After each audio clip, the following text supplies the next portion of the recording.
Hello నమస్కారం ప్రేక్షకులందరికీ సంక్రాంతి పండుగ శుభాకాంక్షలు. సంక్రాంతి అనగానే రైతుల పండుగతో పాటు మనకి సినిమాల పండుగ. అండ్ ఈసారి mega mass blockbuster cinema Waltair Veerayya. And here we have the heroes themselves. ఇక్కడ megastar Chiranjeevi garu and mass Maharaja Ravi Teja garu. Hearty congratulations and Thank you. Where is the party? Where is the party? Very soon, very soon. Boss, where is the party? వెళ్దాం. అదే నేను ప్రేక్షకుల side నుంచి అంటే అందరు అడుగుతున్నారు. Ready అయిపోతాను. నేను వాళ్ళ రిప్రజెంటేటివ్. అలా వాళ్ళక మేమంతా ప్రేక్షకులే sir, fans. So where is the party? How are you enjoying? సూపరా. పార్టీస్ మీద పార్టీస్ ఉంటాయి. పార్టీస్ మీద పార్టీస్. అసలు ఈ ఇయర్ బ్లాక్ బస్టర్ ధమాకాగా రిలీజ్ అయ్యి ఇప్పుడు మెగా మాస్ గా స్టార్ట్ అయింది. గొప్ప ఆనందం అది. బ్యాక్ టు బ్యాక్ అనగానే మంచిపోతున్న సౌండ్ కదా. Back to back. 2022 ధమాకా తోటి ఓ సూపర్ డూపర్ హిట్ ఇచ్చి దాదాపు 100 క్లబ్లో తను చేరి మళ్ళీ ఇయర్ క్యాలెండర్ దాటింది 2023. మళ్ళీ నాతో చేరి ఇంకో బ్లాక్ బస్టర్ అసలు డబుల్ ధమాకా. కరెక్ట్ కొట్టాడు మా బ్రదర్. ఖచ్చితంగా అందరూ మా వీఆర్ వెరీ వెరీ హ్యాపీ. తెలుస్తాను. గ్లో మెగాస్టార్ గారు మీరు చెప్పాలండి. మీరు ఒక సినిమా చేసి ఒక రికార్డ్ సృష్టించి మీ బ్లాక్ బస్టర్ ని, మీ రికార్డ్స్ ని మీరే మళ్ళీ కొత్త రికార్డ్స్ ఇస్తూ అది నేను చెప్తాను. మొదటి నుంచి జరుగుతుంది అదే కదా ఆల్ ది టైం. దాని బ్లాక్ బస్టర్స్ని బట్టి ఆన్సర్ చెప్పలేను. మంచి కథలను బట్టి మనం చేసుకుంటూ వెళ్ళిపోదాం అనే దాంట్లో అలా ఇట్ హ్యాపెన్స్ అంతే. రవితేజ గారు మీరు చూస్తున్నారు, ఒక ఫ్రెండ్ గా నటించారు. ఫస్ట్ విజయవాడ నుంచి స్టార్ట్ చేస్తే మనం ఒక రవి నువ్వు విజయవాడ నుంచి బాంబే నుంచి కొన్నాళ్ళు విజయవాడ వచ్చావా? స్కూలింగ్ అంత అయిన తర్వాత విజయవాడ వచ్చాం. స్కూల్ బాంబే అంత అయిపోయిన తర్వాత విజయవాడ వచ్చాం. తను నాతోటి ఆయుష్గా గుండారా చేశాడు, నా స్నేహితుడుగా. అప్పుడు ఆల్మోస్ట్ కొత్తగా అప్పుడే వచ్చాను. అప్పుడు చాలా ఇదిగా అవుతుండేవాడు. సరే బాస్ వేర్ ఇస్ పార్టీ అంటే అప్పుడు కూడా కొన్ని హిందీ యాక్టర్ మేము అంతా కలిపి మా హనీ హౌస్లో తీసుకొచ్చిన పార్టీ ఇచ్చేవాడు. అసలు నాకు అంటే ఇక్కడ చెప్పిన నా కాన్ఫిడెన్స్ లెవెల్ పెట్టడానికి మీకు పెరగడానికి కూడా చెప్తాను. ఈయన సుప్రీం హీరో.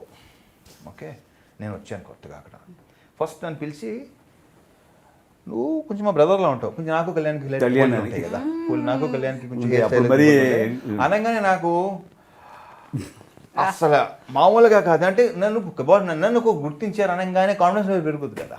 ఆ తర్వాత నాకు కొన్నాళ్ళు ఈయన రకరకాల పేరుతో పిలుస్తుంటారు. ఈయన ఆ రవితేజ, ఆ సూర్యతేజ, అది కాదని రవితేజగా ఏదైనా ఒకటి. అంటే తేజ అనేది మా ఇంట్లో ఉంది కాబట్టి అది మాత్రం మారదు, దాని ముందు మారిపోతుంది. రవియ, రాజానా, తేజానా ఇలా. సో అలా చూసుకుంటూ ఇంకా అక్కడి నుంచి ఇంకా అన్నయ్య దగ్గరికి వచ్చేసరికి నిజంగా బ్రదర్. అండ్ నాకు బ్రదర్ అంటే నా తమ్ముళ్ళలాగా, ఒక పవన్ కళ్యాణ్ లాగా నాకు గుడ్ ఫీలింగ్ ఉంది. ఇప్పుడు పక్కన చేసి స్టార్స్ లాగా చేస్తుంటే ఎలా అనిపిస్తుంది? What is that kick? అసలు how thankful you are. I can't express it. అంత ఎంజాయ్ చేస్తాను. సినిమా చూస్తేనే తెలుస్తుంది ఆ కెమిస్ట్రీ. కానీ బ్రొమాన్స్ కూడా అనొచ్చు మీరు. రొమాన్స్ అసలు మేము ఎంజాయ్ చేస్తూ చేసాం. మామూలుగా ఎంజాయ్ చేస్తూ చేసాం. సిమాన్స్ అంటాం, సినిమా రొమాన్స్. గ్రేట్ ఫీలింగ్ తెలుస్తుంది.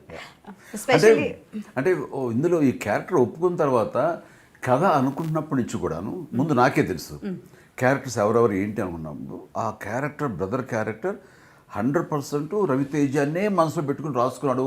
రవితేజ అయితేనే బాగుంటుందని అలా అనుకునేసరికి Ravi Teja gestures, Ravi Teja aggressiveness, Ravi Teja energy ఇవన్నీ దృష్టిలో పెట్టుకుని చేస్తుంటే మాకు రవితేజ తప్ప ఇంకోళ్ళు ఎవరు కనపడలేదు, ఇంకోళ్ళు ఎవరు అనుకోలేదు.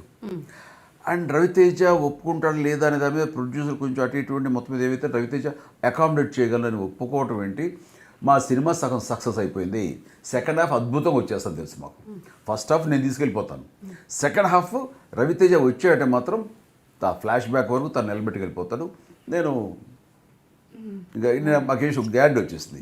ఆ వచ్చినందుకు తను దాన్ని ఓన్ చేసుకుని ఆ పవర్ తోటి పవర్ఫుల్గా చేయటం, మా ఇద్దరి మధ్య ఉండే ఎనిమిటీ, స్టెప్ బ్రదర్స్ మధ్య ఉండే ఇదే లేదు చెప్పట్లేదు, మింగేశాను. టామ్ అండ్ జెర్రీలో వచ్చిన గొడవ పట్ల అవి ట్రైలర్ కూడా చూపించాలి, చెప్పచ్చు. దాని మీద చెప్పాను అంతే. సో అట్లాగా బ్రదర్స్ మధ్య టామ్ అండ్ జెర్రీలాగా మేము కొట్టుకుంటున్నా సరే అండర్ కరెంట్గా ఉండే నేను చెప్పను. Strong emotion. ఆ ఎమోషన్కి కంటి నీళ్లు పెట్టని వాళ్ళు ఉండరు. ఇది నేను చెప్పగలుగుతా. ఇక్కడ నుంచి కామెడీలోకి వస్తే జంబలకి జారు మిఠాయ అది అది అసలు ఎలా సార్ అసలు ఇలాంటి లేటెస్ట్ థింగ్ మీరు క్యాచ్ చేసి అక్కడ చెప్పడం ఇలాంటి అనేది ఎక్స్ట్రా superb. ఫిట్టింగ్లన్నీ కూడా నేను అప్పటికప్పుడే వేసేస్తుంటాను. అంతే. ఒకసారి రే సారీ నాకు మా వాడు గన్ చూపిస్తాడు ఎక్కడో, నాకు సారీ చెప్పాల్సిందే అన్నాను. గన్ చూస్తాడు. ఇప్పుడు ఎవరు అడిగాడు సారీ? అక్కర్లేదు. అయినా తెలుగులో నాకు నచ్చిన పదం ఒకటే ఒక పదం, అది సారీ. అన్నది ఇంగ్లీష్ పదం అన్న, ఇప్పుడు తెలుగు చేశారులే ఈ మధ్య తెలుగు చేశారు అనేది అవన్నీ అక్కడక్కడ అనుకున్నవే. స్క్రిప్ట్ అని శ్రీనివాసరావు రెడ్డి కూడా తెలియదు ఏంటి అన్నాడు. అన్న తెలుగు పదం, అది ఇంగ్లీష్ పదం కదన్నా అంటాడు. నువ్వు అలా అను చాలు అనేసి ఇట్లాగా అప్పటికప్పుడు అనుకుని చాలా ఉంటాయి. రవితేజ ఒక చోట ఒక వాల్ పోస్టర్ సీన్ ఉంటుంది. ఆ వాల్ పోస్టర్లో ఏదో గొడ్డ ఇచ్చారు రోడ్డు మీద, ఆ గొడ్డతోటి తుడిచే కంటే లేదు అంటూ నేను నా పంచితో తుడిస్తే ఆ అందం వేరు, ఆ ఎఫెక్షన్ వేరు అంటూ పంచితో తుడిచి చేస్తే బాబీ మీరు చేస్తున్నారు అట్లా చాలా బాగుందని తను అంటాం. అన్నాడు కదా అని నా తమ్ముడు అంటంలో తోటి హీరో, నాకు తోటి హీరో చేస్తున్నా సరే నేను అంతా ఇన్వాల్వ్ అయిపోతాను, అంత ఎలివేట్ చేయక్కర్లా. అయినా సరే అని ముద్దు పెట్టేవాడికి ప్రేమ కురిపిస్తుంటే నిజంగా బ్రదర్ అన్న ఫీలింగ్ లేకపోతే రవితేజ మీద నేను అన్నీ చేసేవాడు లేదో నాకు తెలియదు. కానీ అక్కడ చేశానంటే రవి మీద ఉన్న ప్రేమే. అదే అంటున్నాను, రవితేజ కాకపోతే ఇది ఇది ఇది ఇంతగా ఆకట్టుకోదు ఈ సీన్. అవతల వాళ్ళు యాక్ట్ చేసేవాడు, నేను బాగా నటించేవాడిని. I like that. బాగా చెప్పారు రవితేజ గారు. మీరు చెప్పాలి, మీరు కూడా బాక్సులు బద్దలయ్యాయి, ఫేస్ టర్నింగ్ ఇచ్చుకో అన్ని వాడేశారుగా మా సర్వి. నేను తందు వాడుకోవాలా? నేను వాడానుగా. లైక్ అన్ప్లాన్డా లేకపోతే అప్పటికప్పుడు అనుకున్నాను? అది బాగా అనుకున్నది, రాసుకున్నది మాకు చెప్పాడు. చెప్పిన తర్వాత మాకు గుర్తున్న డైలాగ్ తన సినిమాలు ఇడియట్లోది. సరే నా డైలాగ్ బాగా పాపులర్, తను ఆ డైలాగ్ బాక్స్ బద్దలైపోతాయని ఇవన్నీ అనుకుని చేసినవి. But within the purview of the scene permissible వరకు దాని అందంగా దాన్ని పొందుపరిచాడు. అందుకు మాకు ఇష్టమైంది. ఇంకో మరో మాట మాట్లాడారు. The credit goes to Bobby. ఇంకోటి ఏంటంటే నాకు తెలిసి పోలీస్ ఆఫీసర్ పాత్రగా మీరు చాలా సీరియస్ గా ఉండి కాళ్ళకు దండం పెట్టు అంటే ఈయన చక్కగా ఆ సీన్ ఉందండి అసలు, ఆ మూన్ వాక్ అది ఇలాంటి నాకు ఇష్టం ఉండవు తెలుసు కదా. ఏంటి మామిడి పెట్టిస్తారు సరే, ఆ లుంగి దించేసి ఆ చక్కా పట్టుకుని దించేస్తే షేకింగ్ ఐ మీన్ దించేదే ప్రిపేర్ అయిపోతాడు. అయ్యి ఎక్స్పెక్ట్ చేస్తే ఆ పిల్ల దాడి వెళ్ళిపోతుంది. అక్కడ దెబ్బతిన్న ఎక్స్ప్రెషన్, మళ్ళీ మావాడు చూస్తానే అది వచ్చిన ఇన్సల్ట్ ఎక్స్ప్రెషన్, ఇవన్నీ కవర్ చేసుకోవడానికి మూన్ వాక్ చిన్న వెర్రి అవడమే, చాలా చాలా బాగుంది. వెరితనాన్ని మళ్ళీ కవర్ చేసుకోవడం అని. కానీ బాబీలో ఉండే బ్యూటీ ఏంటంటే అక్కడ ఒక మెగాస్టార్కి కాళ్ళు దండం పెట్టించకుండా ఒక character actor as per character ఇదే, కానీ ఎక్కడో మా ఫ్యాన్స్ చిరంజీవి పెట్టదా అనేది ఉంటుందన్నది యాజ్ ఎ ఫ్యాన్గా తను గ్రహించాడు. కాబట్టి మాంటేజెస్లో మళ్ళీ కథానుసారంగా అమ్మాయికి నేను మా పేటకు వచ్చినప్పుడు అమ్మాయికి పెళ్లి బట్టలు పెడతాను, మీన్ చీరను అది పెడతాను, కుంకుమ అది. ఆ అమ్మాయి తీసుకొచ్చి కాళ్ళ అక్కడ దండం పెట్టించాడు. ఇది దీంతో సాటిస్ఫై చేసాడు. ఒకటి అమ్మాయి క్యారెక్టర్ కూడా, ఎస్ అమ్మాయి క్యారెక్టర్ కూడా మంచిది, వీళ్ళిద్దరి యొక్క మంచి కోరుకుంటుంది, వీళ్ళ కోరుకుంటుంది అని. మా ఇద్దరికి పడకపోయినా అతని భార్య మా ఇద్దరు బాగోగులు కోరుకుంటుంది అన్నది ఎస్టాబ్లిష్ అయింది. ఎస్ ఆ తర్వాత అందుకనే ఆపి తీసుకెళ్దామండి ఇంటికి అని చిన్న బావగారి మీద ఉండే ప్రేమగారి అని అమ్మాయి వ్యక్తం చేయటం, అదొక లిటిల్ క్యూట్గా ఉన్నాయి అవన్నీ కూడా చాలా లబ్జుగా. సో అలాగా ప్రతిదీ రౌండ్ ఆఫ్ చేసుకుంటూ ఒక పెద్దని అందం తీసుకొచ్చాడు. ఇందులో విలన్ చెప్పే డైలాగ్ నేను చెప్పబోతున్నాను. వీరు రికార్డ్స్లో నీ పేరుంది.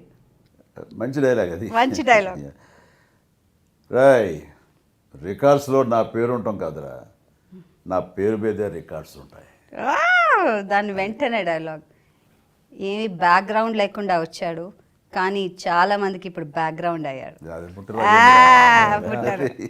ఏం డైలాగ్స్ అండి అసలు. ఈ డైలాగ్స్ అన్ని కూడాను బాబీ తన సరదా తీర్చుకుంటూ ఏ రకంగా చూడాలనుకున్నాడు అవన్నీ కూడాను ఈ సినిమాలో తను సరదాలు తీర్చుకున్నాడు. బట్ ఈ సరదా తీర్చుకోవడం కోసంగా జస్ట్ లైక్ దట్ కాదు, ఇది చాలా రెలవెంట్గా ఉంటుంది, చాలా అప్రోప్రియేట్గా ఉంటుంది, కథలోంచి జనరేట్ అయి ఉంటుంది, కథలోంచి పుట్టి దాన్ని ఈ రకంగా అందం తీసుకొచ్చాడు, మీ చేత కేకలో ఎల్లు కొట్టించాడు. ఖచ్చితంగా ఖచ్చితంగా. అంతేకాదు శృతి హాసన్ గారిని చూడగానే అబ్బని తీయని అబ్బా అసలు అది spot ఏ కదా? ఎక్కడికో అది spot అప్పుడే. తీసుకెళ్ళిపోయారు. అప్పుడు అది స్పాటే. అదే స్పాటే. అదే స్పాట్. అది ఎట్లాగంటే ఆ అమ్మాయి రావాలి, నేను వెళ్ళాలి, అందమైన అమ్మాయి కనిపించుకొని ఒక పోజు కొట్టినట్టుగా ఉండాలి. నాకు హోటల్ అట్మాస్ఫియర్, వాళ్ళు ఎవరు గొడవ చేస్తున్నారు, ఆ అమ్మాయిని చూస్తుంటే ఏదో చేయాలని ఉంది. నాకు మూడ్ సరిగ్గా అందట్లేదు. బాబీ ఇక్కడ ఏదైనా మ్యూజిక్ వేస్తే ఆ మ్యూజిక్ ప్రకారం నేను అమ్మాయిని చూస్తూ కొంచెం రొమాంటిక్గా చేస్తాను, కొంచెం చిలిపిగా అన్నాను, ఏదో ఒక అట్రాక్ట్ అయినట్టుగా. అలాగనే అని ఏదో చేసిన తర్వాత అనే మీ సాంగ్స్ వేద్దామంటే నా సాంగ్స్ వేయని అండ్ అంతా అమ్మాయిని పట్టుకోవడం లాంటిది ఒకటి ఉంది మాకు. అది ఆల్రెడీ తీసాం అది ఆల్రెడీ. కాబట్టి చేతులు క్లాప్ మన అమ్మిని కమ్మిని దెబ్బేస్తే ఎలా ఉంటుంది అయ్యాను. ఏదో అందరూ ఎగ్జైట్ అయ్యారు. అది అట్లాగే ఒకళ్ళు అనుకుని చేసింది. అది వేసిన తర్వాత ఆ తర్వాత వచ్చిన ఐడియా ఏంటంటే కొంచెం లెంగ్త్ పెంచి ఇది మనం చిన్న విజువల్ కట్ వేద్దాం, అంటే పాత చిరంజీవిని గుర్తు సేమ్ కాస్ట్యూమ్స్ వేద్దాం, ఆ అమ్మాయి కూడా ఆ కాస్ట్యూమ్స్ వేసి చేద్దామని. అలాగే మన ఫ్రాన్స్ వెళ్ళినప్పుడు ఆ బిట్టు షూట్ చేసుకొచ్చి మొన్న యాడ్ చేసాం అది. సో అమ్మాయి వస్తున్నప్పుడు ఆ పోజ్ కొట్టడం కానీ, ఆ స్టైల్ ఇలా అంటాం కానీ ఇట్లాగా. ఇంటర్వెల్ బ్యాంగ్ గురించి అందరూ మాట్లాడుకుంటున్నారు. It was fantastic. ఇంటర్వెల్ అవ్వగానే క్యాచ్ చేస్తే ఇద్దరు కలిసి డాన్స్ చేయడం, పూనకాలు లోడింగ్. తన ఎంట్రీ సాంగ్లో రావాలి పెట్టాలి అన్నది వాళ్ళు మా ఫైట్, మన బాబీ, శేఖర్ మాస్టర్ ముందు లేదు, వీళ్ళందరూ అనుకున్నదే. ముందు లేదు యాక్చువల్లీ. తర్వాత దాని డెవలప్ మీరు ఇందాక అన్నది చూసారా, ఇంకా పుష్ అంటే బాగుంది అనుకున్న దాంట్లో సాటిస్ఫై అయిపోవద్దు. బాబీ ఎప్పుడైనా సరే నువ్వు ఇంప్రూవ్ చేస్తూ ఉండు, ఆలోచిస్తుండు, వస్తుంటే అనేది తనకు బాగా ఎక్కింది ఆ సూత్రం. అదే విధంగా ఇది వాళ్ళందరూ కలిపి అనుకుంటూ ఈయన ఎంట్రీ ఎప్పుడు ఆయన పిస్టల్ పేల్చడంతో ఒక ఫెస్టివ్ సాంగ్ ఆగిపోవాలా, రవి కాబట్టి రవి కూడా డ్యాన్స్ వేసి బాగుంటుంది అని బాబీ ఐడియాతోటి వాళ్ళు మధ్యలోంచి కరెక్ట్గా ఎంటర్ అయ్యేలా చేశారు. ఆ ఎంట్రీ ఎలా ఉంటే బాగుంటుంది అనేది శేఖర్ మాస్టర్ దిష్టి తీసి గుమ్మడికాయలాగా. అండ్ ఇది ఇంత చేస్తారని తెలిసినటువంటి శేఖర్, మన దేవిశ్రీ ప్రసాద్ అక్కడ గ్యాప్ ఇద్దాం, గ్యాప్ ఇచ్చి డోంట్ స్టాప్ డాన్సింగ్ పౌనకాలు లోడింగ్ అని రవి గారితో అనిపిద్దాం. ఇంత ఆలోచించి ఇంత చేసి అది పర్ఫెక్ట్గా క్యారెక్టర్ ఇంట్రొడ్యూస్ చేయటం కానీ, మీ ఎంట్రీ కానీ మీద వచ్చిన తర్వాత మళ్ళీ మనం సాంగ్ పోటాపోటీగా వెళ్ళి చేయటం చాలా ఇదిగోండి. మీరు సీరియస్గానే ఉంటారు through out the film and ఈయన నవ్విస్తూనే ఉంటారు. అసలు ఏం సెట్ అయింది తెలుసా అసలు ఆ బ్యూటీ. మీరు అస్సలు పోలీస్ ఆఫీసర్ కోపం అది భయపడ్డారండి మీరు, మీ తమ్ముడు గారంటే భయపడబెట్టి అదే అంటాం మాటలు గంభీరం ఉంచుతాం, కానీ ఆడు పిస్టల్ తీస్తే మనకెందుకు వెళ్ళిపోదాం అని. ఇప్పుడు ఆడి పిస్టల్ పని పెట్టాలి ఇటు మనం అని. బాబీ కొంచెం బాగుంటుంది అంటారా అంటే నేను ఎక్కువ లిబర్టీ తీసుకుని, లేదు బాబీ నా బ్రదరు, అతనికి నేను చిన్న భయపడటం కూడా క్యూట్గా ఉంటుంది, అది అవసరం వస్తే ఎలా తిరగబడతానో బిగినింగ్ ఫైట్స్లో చూసేసారు. కాబట్టి నన్ను నా హీరోజన్ తక్కువ అనుకోరు, కానీ బ్రదర్ పవర్ ముందు పోలీస్ ఆఫీసర్గా కొంచెం స్మగ్లింగ్, చిన్న సైజు స్మగ్లింగ్ చేశాను నేను. అది తగ్గి ఉండడం ఎప్పుడు అందం వస్తుంది. బట్ ఎప్పుడు తమ్ముడు ఇంకొక స్థితిలోకి, ఇంకొక సిచ్యువేషన్లోకి వెళ్తాడో అక్కడ నేను ఇన్ సపోర్ట్ ఆఫ్ బ్రదర్ వెళ్ళటం అనేది అది ఎప్పుడు అందం వస్తుంది అనేది పెట్టుకుని అనుకుని చేసింది అన్నీ కూడా. మీ ఇంట్రొడక్షన్ కూడా భలే బాగుంది. ఓడలో వస్తుంటే, బోట్లో వస్తుంటే మీరు ఇలా యాంకర్ పట్టుకుని ఇలా తిప్పి వేసి కొట్టాడు, ఎంత బాగుంది. Such a visual treat. అదంతా కూడా పిక్చరైజేషన్, దాని వెనకాల వచ్చే సౌండ్, బ్యాక్గ్రౌండ్ సౌండ్ అంతా కష్టం, దాని వెనకాల ఉన్న కష్టం అదే అడుగుదాం అనుకున్నాను. ఐఎమ్ షూర్ చాలా కష్టపడి ఉంటారు. ఇప్పుడు తడుస్తూ ఎలా ఉంటుంది తెలుసు అసలు ఆయనకి. సో బాగా 9 రోజుల పాటు జరిగింది అది. అది మురికి వాటర్ రాజా, ఆ మురికి నీళ్ళు తోటి చేస్తారు. మొత్తం వాటర్ అంతా ఆ ట్యాంకులు క్లీన్ చేయాలి అంటే సిమ్యులేటర్ ఉన్నది. ఆ 1 డే అంతా మళ్ళీ పడుతుంది. 1 డే షూటింగ్ మనం can't effort to lose it. So మళ్ళీ అందుకని వద్దు చేసేద్దాం పర్లేదు అనుకోండి. ఆ మురికి నీళ్ళే నా మీద సముద్రపు నీళ్ళలాగా మీద పట్టడం, పైనుంచి వర్షం పడటం, దాంతో ఆ నీరు వాసన వస్తున్నా ఏం వస్తున్నా సరే అలాగే చేసేసి అవుతుంది. You applauded all the people. మీతో వెనకాల కనిపించని వాళ్ళు, స్క్రీన్ వెనకాల పనిచేసే వాళ్ళు, వాళ్ళందరికీ మీరు థ్యాంక్స్ అని చెప్పారు. అది అంటే very important aspect of an actor అండి. మీలాంటి పెద్ద యాక్టర్స్ వాళ్ళ కృతజ్ఞత చెప్తే వాళ్ళు ఎంత హ్యాపీ ఫీల్ అవుతారు అసలు. They deserve it. వాళ్ళకి అర్హత ఉంది. వాళ్ళు ఏదో వచ్చారు, ఒకరోజు బేటా తీసుకున్నారు, వాళ్ళు డ్యూటీ చేసి వెళ్ళిపోయారు. లైట్లు మోయడం వాళ్ళ పని, లేదా బురదవని, మంచవని, వర్షం ఎండవని, ఏమైనా ఎడారవని. కానీ మా ఆర్టిస్ట్ గురించి చెప్పుకుంటాం, తోటి నటినట్ల గురించి చెప్పుకుంటాం, టెక్నీషియన్స్ గురించి చెప్పుకుంటాం, వెనకున్న రైటర్స్ గురించి చెప్పుకుంటాం, థ్యాంక్స్, కెమెరామెన్ అని చెప్పుకుంటాం. కానీ ఆ కింద ఉండే కార్మికులు, జూనియర్ యాక్టర్లు, వాళ్ళ సరైన వసతులు కూడా ఉండవు. వర్షం పడుతున్నప్పుడు బ్రేక్ ఇచ్చామనుకోండి, ఆ ఎక్కడ చిన్న గుడ్డ టార్పలిన్ కప్పు అక్కడ తింటుంటారు. అవన్నీ ఎంత విదారకంగా ఉంటాయంటే బాధ అనిపించేస్తుంటాయి. కానీ తప్పదు, ఏం తిన్నామన్నది ప్రధానం కాదు, ఆ రోజు ఎంత పని చేసి ఎంత అవుట్పుట్ ఇచ్చామన్నది ప్రధానం. ప్రతి వాళ్ళకి సినిమా అవుట్పుట్ రావడం ఇంపార్టెంట్. సో అక్కడ వాళ్ళ కంఫర్ట్స్, వాళ్ళ ఇది అన్నీ మానేసుకుంటారు. ముందు పని పని పని పని. బ్యూటిఫుల్ ఫిలిం వెనకాల ఈ అందచందాలతోటి నిండి ఉన్న ఈ సాంగ్స్ కానివ్వండి, మా గ్లామర్ కానివ్వండి, వీటి వెనకాల ఇంత మట్టి ఉంటుందా, ఇంత కష్టం ఉంటుందా, ఇంత బురద ఉంటుందా, ఇన్ని పెయిన్స్ ఉంటాయని తెలియాలి. నెలల తరబడి కుటుంబాలకి దూరంగా ఉంటాం. కట్టుకున్న వాళ్ళు గుర్తొచ్చి దిగులనిపించిన, కన్న బిడ్డలు గుర్తొచ్చి గుండె బరువెక్కిన, పైకి కనబడకుండా నిబ్బరంగా నటిస్తాం, శ్రమిస్తాం, ఎంత కష్టమైనా ఇష్టంగా చేస్తాం. మా గమ్యం ఒక్కటే, మిమ్మల్ని అందరినీ అలరించటం. మేమంతా సినీ కార్మికులం, నిరంతర శ్రామికులం, కథకి బానిసలం, కళామ తల్లి సైనికులం. మేమంతా సినిమా ప్రేమికులం. సినిమానే మా కులం, సినిమానే మా శ్వాస, సినిమానే మా గమ్యం. మా గమ్యం మిమ్మల్ని అందరినీ అలరించటం. ఇంతటి అంకిత భావంతో పనిచేస్తున్న ప్రతి ఒక్క సినీ కార్మికుడికి మనస్ఫూర్తిగా నా కృతజ్ఞతలు తెలియజేసుకున్నాను. Thank you one and all. వీరి అకుంఠిత కృషే వాల్తేరు వీరయ్య విజయానికి కారణం.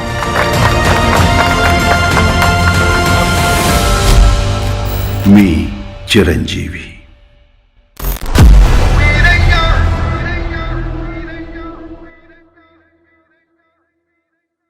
దాని కెమెరామెన్ నేనే, 1-2 షాట్లు తప్ప. ఒకసారి నన్ను షూట్ చేయాలని నేను స్పీడ్లోకి వెళ్తూ వేరే కెమెరా అప్ చెప్పాను. నేను కనిపించాలిగా, మరి నేను కష్టజీవినే కదా, ఖచ్చితంగా. కళా కార్మికుడిని. రావు గోపాల్ గారు మాట్లాడుతారు, రవి అయ్యా అందరూ కళాకారులు అయ్యా, మీరు కళాకారులు కాదు, కళా కార్మికుడు. ఏంటయ్యా మీరు పని చేస్తారు, మీరు చేసుకోవచ్చుగా, మీరు చేస్తారు కదా, మమ్మల్ని లాగి ఫీల్డ్లో 9, 10, 12 దాకా ఉంటే మరి మాకు టైం అవుతుంది కదా, ఆ టైం ఇవ్వరేమయ్యా. మీకు ఈ సినిమా రిలీజ్ అవ్వగానే ఫస్ట్ వచ్చిన కాల్స్ ఏమైనా ఉన్నాయా? ఎవరైనా అభిమానులు కానీ, ఫ్రెండ్స్ కానీ, తెలిసిన వాళ్ళు కానీ ఫోన్ చేసి ఎన్ని వచ్చినాయి, మామూలుగా రాలా. మెయిన్ నేను నా క్యారెక్టరైజేషన్కి వచ్చిన పేరు కానీ, దాంట్లో నా ఎమోషన్ కానీ, ఒక కొత్త రవితేజని చూస్తున్నాం. మళ్ళీ ఒక ఇంతకుముందు విక్రమార్కుడులో మళ్ళీ అది అలా ఉంది. కొంతమంది దాని నుంచి ఇక రకరకాలుగా వస్తాను అనమాట. పిల్లలు, ఎస్పెషలీ పిల్లలు, వాళ్ళకి ఎక్కటం అనేది నేను అసలు నాకు ఆశ్చర్యపరిచింది అది నా మాట. I'm very happy, very very happy. Proper పండగ, ప్రాపర్ సంక్రాంతి. So good. ఈ ఇయర్ మాకు ఇంత పెద్ద బ్లాక్ బస్టర్ ఇచ్చారు. ఇద్దరు కలిసి ఇంకా సినిమా చేద్దాం అనుకుంటున్నారా? ఖచ్చితంగా చేస్తాం. బట్ రవితోటి ఈ యొక్క 10 రోజులు 15 రోజులు చేసిన తర్వాత మాత్రం మళ్ళీ ఒక క్యారెక్టర్ రవితోటి వస్తే చేయాలి మాత్రం నాకు సరదాగా ఉంది. ఇందాక జరిగిన మీటింగ్లో తను అదే వ్యక్తం చేశాను, నేను అదే వ్యక్తం చేశాను. ఎలాగంటే ఇద్దరు దొంగనాడుకులు అయి నిజంగానే థీఫ్స్ అయి ఉండాలి. నేను అబ్బాయి లీక్ చేస్తాను, ఎవడైనా పికప్ చేసుకుని రైటరు ఆ కథలు వస్తే కనుక, సో మీ ఛానల్ ద్వారా మేము ఆఫర్ ఇస్తున్నాం. మేమిద్దరం పక్కా దొంగలం. అండ్ దొంగలకు సెంటిమెంటు, ఎందుకు దొంగలు అయ్యారు అనడానికి ఒక రీజను. ఆ దొంగతనం వెనకాల నిజంగా వీళ్ళు దొంగలు కాదు, దొంగలుగా మారితేనే మాకు కావాల్సిన దొంగలు దొరుకుతారని ఆడ వెళ్ళటం అలాగా. అండ్ ఆ దొంగలు ఎందుకు పట్టుకోవాలంటే వాడు మా ఫ్యామిలీ ఏదో విచ్ఛిన్నం చేశాడు, సో వాళ్ళు ఇక్కడ ఉన్నారని తెలిసింది అని. ఇంకా కథ వచ్చేస్తుంది. Something like rush hour, bad boys, entertainment. ఈ కథ ఎవరు తీసుకొచ్చేస్తారే, ఈ కథ రైట్స్ నావే. ఖచ్చితంగా రాజా, ఇప్పుడు కథ వచ్చేస్తుంది కదా, కూర్చుని వచ్చేస్తాము కదా, మరి చేసేయచ్చు కదా మనం నెక్స్ట్. అలాగే ఓకే సో విన్నారుగా? పూనకాలు ఈ లోడింగ్ ఈ రేంజ్లో ఎవరైనా సరే కథ రెడీ చేసుకున్నాడు you are ready to do that. ఆ పని మీద ఉన్నానమ్మా నాన్న. Okay so don't stop dancing పూనకాలు లోడింగ్ మీరు యంగ్స్టర్స్తో పనిచేసేటప్పుడు వాళ్ళకి సలహాలు ఇస్తారా? స్పెషల్లీ ఈ వాల్తేర్ వీరయ్యలో మీరు డైరెక్టర్ గారికి ఏమైనా సలహాలు ఇచ్చారా? ఎస్ డెఫినెట్ అనిపిస్తుంది. ఇప్పుడు ఒక సేయింగ్ ఉంది కదండి, old wine in a new bottle. ఎప్పుడు అది ఆకర్షణీయంగా ఉంటుంది అది. అండ్ ఈయన ఎప్పుడు యంగే, బాబీ లాంటి పని ఇంకా యంగ్ అయిపోతారు. You can see that. వాళ్ళ మోడర్న్ కాంటెంపరీ థాట్స్ అది టెక్నికల్గా హెల్ప్ అవుతుంది, వాళ్ళ ఆలోచనలో సీన్ కన్సీవ్ చేయడంలో హెల్ప్ అవుతుంది, నా బాడీ లాంగ్వేజ్గా నన్ను మోల్డ్ చేయడంలో హెల్ప్ అవుతుంది. సో నాకు తెలిసిన విధానం ఒకటి ఉంటుంది, రెండో విధానంలో కూడా వాళ్ళు నన్ను మోల్డ్ చేయొచ్చు అలా. ఎందుకంటే నేను ఎప్పుడు నాకు తెలిసిందే చేస్తాను, ఇదే యాక్టింగ్ అంటే తెలుస్తా అని ఎప్పుడు వాళ్ళు నేను హుకుం జారీ చేయను. వాళ్ళకి ఏం కావాలా అని చూస్తుంటాను, వాళ్ళకి కావాల్సిన విధంగా నేను తర్జుమా చేసుకుంటుంటాను, ట్రాన్స్ఫార్మ్ అవుతుంటాను నేను. అందుకని అది మీరు చెప్పాలంటే నా షార్ట్ చేసిన తర్వాత స్పాట్లో కట్ ఓకే అని జస్ట్ చెకింగ్ అంటారు. అనగానే వాళ్ళు మానిటర్తో చూసుకుంటారు, నేను ఎక్కించి కథను ఏదైనా ఉంటే నేను చూసుకోవాలి కదా. నో, డిసైడ్ చేసేవాడు డైరెక్టర్, వాడు చెప్పాలి. లేదా ఆ డ్యాన్స్ మూమెంట్ అయితే డ్యాన్స్ మాస్టర్ చెప్పాలి, ఫైట్ మాస్టర్ చెప్పాలి. వాళ్ళ కోసం ఎదురు చూస్తారు వాళ్ళు. అంటే నాకు అర్థమైపోతుంది చెప్పబోతారు తప్పు, నాకు తెలుసు, నాకు అర్థమైపోతుంది తప్పు నాకు తెలుసు. ఎందుకంటే నాకున్న ఎక్స్పీరియన్స్లో నేను యాక్ట్ చేస్తూనే అద్దంలో చూసుకున్నట్టుగానే ఉంటుంది నాకు. ఎక్కడ తప్పు చేశాను, ఎక్కడ ఏదో చేశాను, ఎక్కడేదో లేకపోతే అక్షరం మడతపడింది, ఇవన్నీ తెలిసిపోతాయి నాకు. నాకు అర్థమైపోయిందని చెప్పేస్తాను, చెప్పి మళ్ళీ పర్ఫెక్ట్ స్టార్ట్ ఇస్తాను. వాళ్ళు ఈసారి ఓకే అనాలి అనుకుంటాను, ఓకే అంటారు, అప్పుడు కానీ కథలు వెళ్తాను. సూపర్. ఒక డైరెక్టర్ దగ్గర కొత్తగా వచ్చినటువంటి హీరో ఎలా ఉంటాడో, ఒక యంగ్ కొత్త హీరో ఎలా ఉంటాడో అలాగే ఉంటుంది నా behaviour even after working 153 films. అందుకని వాళ్ళు చాలా కంఫర్టబుల్గా ఫీల్ అవుతారు. నేను వాళ్ళ మీద హుకుం జారీ చేయటం కానీ ఇదే కరెక్ట్ అని చెప్పింది అంటాం కానీ ఎప్పుడు చేయను నేను. అది వాళ్ళ కంఫర్ట్, వాళ్ళని కంఫర్టబుల్ జోన్లో పెడతాను కాబట్టి వాళ్ళు నాతోటి హాయిగా ఈజీగా వర్క్ చేసుకుంటారు. కామెడీకి కామెడీ, యాక్షన్కి యాక్షన్, ఇమోషన్కి ఇమోషన్, అండ్ దానికి తగ్గట్టు ఫెంటాస్టిక్ సాంగ్స్. అసలు ఈ పండగకి మాకు ఫుల్ మీల్స్ లాంటి సినిమా అందించారు. Thank you so much. ధన్యవాదాలు. హ్యాపీ సంక్రాంతి మా వ్యూవర్స్ అందరికీ. ఈ అద్భుతమైనటువంటి సంక్రాంతి పండుగ మాకు ఒక అద్భుతమైన విజయాన్ని ఇచ్చింది. దానికి మేము చాలా చాలా హ్యాపీ. అందులో మా తమ్ముడితో చేరి ఈ బ్లాక్ బాస్టర్ కొట్టడం అన్నది రియల్లీ ప్రజలు మాకు ఇచ్చేటువంటి అపురూపమైన కానుక. అది కూడా మైత్రి ద్వారా, బాబీ ద్వారా ఇది మాకు సంక్రమించినందుకు రియల్గా మనసు స్పందించి మనసు ఆనంద డోలాయ మానవంలో ఉండి మీకు మా హృదయపూర్వక పండుగ శుభాకాంక్షలు తెలియజేస్తాను. ఎంజాయ్. అండ్ ఒకసారి సినిమా చూసే ఉంటారు కదా, మళ్ళీ చూడండి. మళ్ళీ చూసారా, కొంచెం గ్యాప్ ఇచ్చి మళ్ళీ చూడండి, మళ్ళీ చూపించండి. ఓకే. యా.